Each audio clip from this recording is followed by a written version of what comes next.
Lebih memahami bagaimana metode hisap dan juga pengamatan langsung atau Rukyatul Hilal.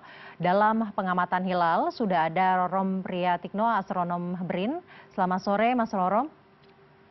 Sore. Mas Rorom, ada dua metode yang setiap tahunnya kita sebenarnya sudah sangat familiar digunakan oleh pemerintah. Yang pertama adalah hisap dan juga Rukyatul Hilal atau pengamatan langsung. Sebenarnya perbedaan prinsipnya di antara dua metode ilmiah ini apa? Prinsipnya adalah yang pertama, hisap itu hanya melakukan perhitungan secara teoritis. Sebenarnya dasar-dasar hitungan itu adalah pengamatan-pengamatan terdahulu yang sudah dikalibrasi dan dituangkan menjadi model atau persamaan. Nah, sehingga kita tahu di mana posisi bulan, di mana posisi matahari pada waktu-waktu tertentu. Nah, sementara untuk rukyat atau observasi itu tidak hanya berhenti pada proses hitungan teoritis, melainkan juga melakukan pengamatan secara langsung untuk mendeteksi ada tidaknya atau terlihat atau tidaknya hilal. Sebenarnya metode ini bukan dua metode yang dipisahkan mana yang lebih baik, namun metode yang dapat berjalan secara berkesinambungan sebenarnya. Betul sekali. Hisab itu berbasis pada model yang memang harusnya didasari pada pengamatan-pengamatan yang telah lampau, kemudian sudah terkalibrasi dengan baik. Nah, sebaliknya, proses pengamatan pada metode rukyat itu pun harus didasari pada proses hitungan, sehingga kita tidak mengarahkan teleskop, tidak mengarahkan pandangan secara acak, melainkan pada arah-arah yang sudah diperhitungkan sebelumnya. Jadi sebenarnya dua metode ini tidak bisa dipilih hanya salah satu untuk menentukan hilal benar-benar terlihat dan dapat dipertanggungjawabkan secara ilmiah. Harus dua-duanya dilakukan. Betul sekali. Baik. Kemudian pengamatan ini juga dilakukan dengan banyaknya teknologi. Sejauh mana peran teknologi ini dapat memberikan dampak terhadap perhitungan atau pengamatan hilal? Nah, sebagai contoh, teleskop adalah satu teknologi yang sudah jamak digunakan dalam pengamatan hilal belakangan ini. Teleskop itu fungsinya mengarahkan kita pada arah yang tepat. Akan tetapi memang kebanyakan teleskop itu harus dikalibrasi, diposisikan dengan baik untuk dapat beroperasi dengan 100%. Nah, kemudian teleskop itu memperbesar kemampuan kita untuk melihat objek langit. Yang kita harapkan itu adalah meningkatkan kontras, karena hilal itu merupakan objek dengan kontras yang luar biasa rendah. Ketampakan dari bulan di antara langit senja itu hampir nyaru, amat sangat susah untuk dipisahkan. Sangat samar ya? Samar sekali, betul sekali. Nah, teknologi seperti teleskop itu diharapkan mampu meningkatkan kontras. Ditambah lagi, kalau kita pasang kamera di belakangnya, maka kita dapat merekam ketampakan hilal sehingga kita bisa mengkonfirmasi atau bahkan menganalisis lebih lanjut benar atau tidaknya hilal yang teramati. Baik, itu artinya sebenarnya proses validasi data ini sudah melalui berbagai metode dan juga penggunaan teknologi. Dua metode kemudian penggunaan teknologi ini bisa merangkum dan menjadikan validasi data yang benar-benar dapat dipertanggungjawabkan, Mas. Betul sekali. Baik, kemudian bagaimana dengan faktor lingkungan? Bagaimana? Ada yang mau ditambahkan, Mas? Silahkan. Iya. Nah, dengan data yang sudah tervalidasi dengan baik, kemudian kumpulan data yang mencukupi, maka kita bisa membangun misalnya kriteria ya. Nah, belakangan ini sudah masuk implementasi ya, itu ada kriteria MABIMS. Kriteria MABIMS di mana hilal itu biasanya bisa kita amati kalau seandainya ketinggiannya lebih dari 3 derajat atau elongasi atau jarak pisah antara bulan dan matahari itu lebih dari 6,4 derajat. Dasarnya apa? Dasarnya adalah data-data pengamatan yang terdahulu. Nah, data ini tentunya sifatnya dapat direproduksi. Dalam artian tidak hanya kesaksian saja, tapi alangkah baiknya berupa citra, berupa rekaman, gambar dan sebagainya yang tidak hanya perukyat yang menyaksikan, tapi orang lain juga bisa menelusuri lebih lanjut. Dalam kriteria MABIMS, mengapa ditetapkan 3 derajat, Mas? Nah, ini sebenarnya ditentukan batas 3 derajat ataupun elongasi 6,4 derajat itu berdasarkan data. Jadi memang sumber data yang cukup besar itu berasal dari pengamatan di Afrika Selatan, yang memang komunitas astronomi dan komunitas muslimnya juga sudah ada ya di sana waktu itu. Datanya sudah memadai dan setelah ditelusuri, keteramatan hilal itu memang ketika melebihi batas-batas tadi. Itu artinya adalah batas 3 derajat adalah batas paling aman untuk menentukan sudah masuk bulan baru. Betul. Baik. Kemudian tadi Anda juga menyebutkan sebenarnya sulit untuk melihat adanya hilal kalau di langit senja. Kita ketahui bahwa cuaca seringkali menjadi salah satu kendala. Kalau misalkan ternyata hilalnya sudah di atas 3 derajat, namun cuaca menyatakan atau cuaca tidak mendukung sehingga tidak terlihat. Itu seperti apa metodenya untuk memisahkan dua hal tersebut? Nah, memang faktor cuaca atau faktor atmosfer lokal itu amat sangat menentukan mungkin atau tidaknya bukan hanya mungkin atau tidaknya, secara faktual nanti akan teramati atau tidak itu amat sangat bergantung pada kondisi lokal. Maka dari itu, untuk meningkatkan keberhasilan keteramatan hilal, biasanya kita punya strategi melakukan pengamatan di berbagai macam lokasi. Nah, memilih lokasi yang cukup ideal. Kebanyakan dari kita memilih lokasi di dekat pantai. Nah, di satu sisi pantai itu memberikan pandangan yang cukup terbuka sehingga kita tahu batas mana horizon dan mana langit. Nah, akan tetapi di sisi lain biasanya daerah pantai, daerah laut itu cuacanya cukup dinamis sehingga di saat senja potensi tertutup oleh awan itu cukup tinggi. Nah, alangkah baiknya ke depan kita juga mempertimbangkan melakukan pengamatan di puncak-puncak gunung.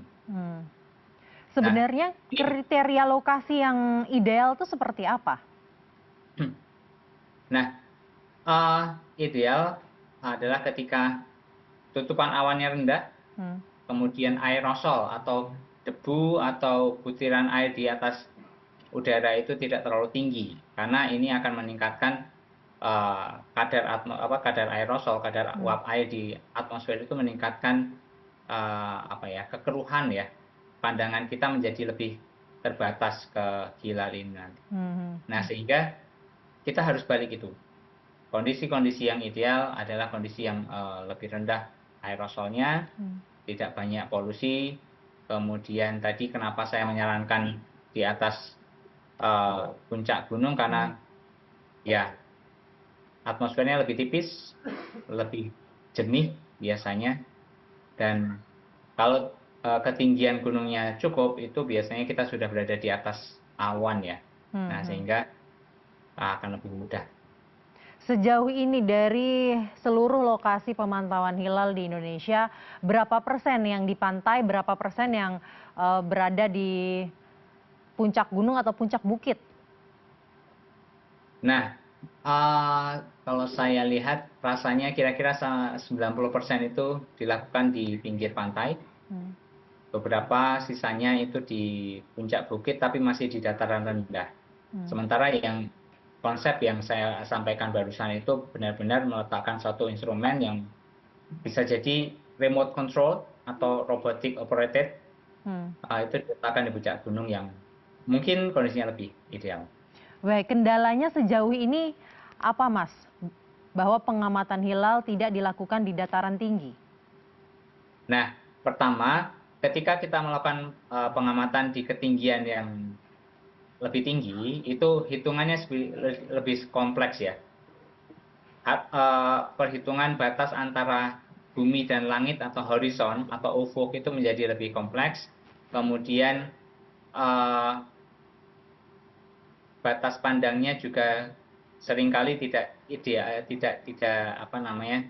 sederhana ya. Ada kontur muka bumi yang harus diperhitungkan. Nah, maka dari itu praktisi pengamat hilal ataupun praktisi hisab ruqyat secara keseluruhan itu lebih memilih melakukan pengamatan di dekat muka laut karena ya secara hitungan lebih sederhana. Baik, apakah dengan perhitungan yang lebih rumit tersebut sebenarnya tingkat kepastian itu justru akan lebih tinggi? Eh, kita bicara masalah tadi ya, faktor X yang seringkali mempengaruhi berhasil atau tidaknya pengamatan, yakni kondisi atmosfer. Nah, sebenarnya kompleksitas perhitungan posisi bulan dan sebagainya itu kita bisa tangani. Nah, sudah banyak metode yang established untuk melakukan hal itu. Nah, sementara kalau seandainya kita lakukan pengamatan di puncak gunung, kemungkinan mendapatkan kondisi yang baik itu lebih tinggi saya kira. Hmm. Nah, akan tetapi ada tantangan-tantangan teknis yang harus kita hadapi. Ya, misalnya kalau seandainya pengamatan dilakukan di dataran rendah, banyak orang yang bisa terlibat. Sementara kalau di puncak gunung, ya tentunya susah untuk melakukan mobilisasi personel. Nah, akan tetapi kalau seandainya kita kembangkan peralatan yang bisa dioperasikan secara otomatis, ya kita tinggal tunggu data saja. Baik. Begitu. Baik, dari pengamatan BRIN selama beberapa tahun terakhir, bagaimana menilai konsistensi pengamatan hilal, terutama dalam menentukan Idul Fitri dan juga hari pertama puasa? Karena seringkali kalau pada sejarah ini berbeda akhirnya pemerintah dengan organisasi kemasyarakatan yang lain. Iya, jadi kita harus berangkat dari fakta bahwa memang ada pola-pola yang sedikit unik ya dari orbit bulan kita sehingga uh, apa namanya durasi misalnya ya durasi antara bulan Ramadan tahun ini dengan bulan Ramadan tahun depan tahun 2030 dan sebagainya itu sifatnya unik masing-masingnya sehingga kita tidak bisa sama ratakan. Nah, maka dari itu ada kalanya kondisi itu membuat sidang isbat berlangsung lebih lama karena berada pada tapal batas ya saya bilang antara yes or no-nya itu susah untuk ditentukan. Di sisi lain seperti hari ini itu kondisi yang cukup mudah karena semua pihak sepakat bahwa pada maghrib hari ini di seluruh wilayah Indonesia hilal itu belum akan terlihat. Nah, sementara untuk esok hari kondisinya sudah pasti hilal itu sudah tinggi, sudah jelas dan sebagainya kemungkinan besar akan teramati. Nah, sehingga mutlak apa ya kita bisa bilang bahwa kemungkinan besar sidang isbat akan berlangsung cepat, mudah sekali keputusan diambil dan ujung-ujungnya tidak ada perbedaan yang signifikan, tidak ada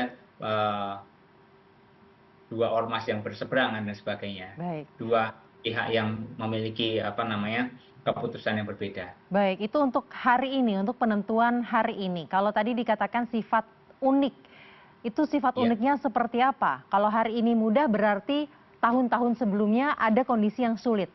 Mengapa sulit itu? Uniknya seperti apa? Nah, contoh kasus yang membuat sulit adalah ketika posisi bulan menghasilkan ketinggian yang misalnya 2,5 derajat.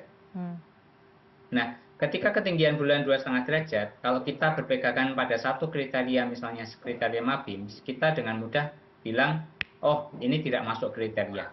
Akan tetapi di lapangan bisa jadi ada beberapa perukiat yang bersaksi bahwa mereka melakukan pengamatan dan dapat melihat ada hilal di ufuk barat.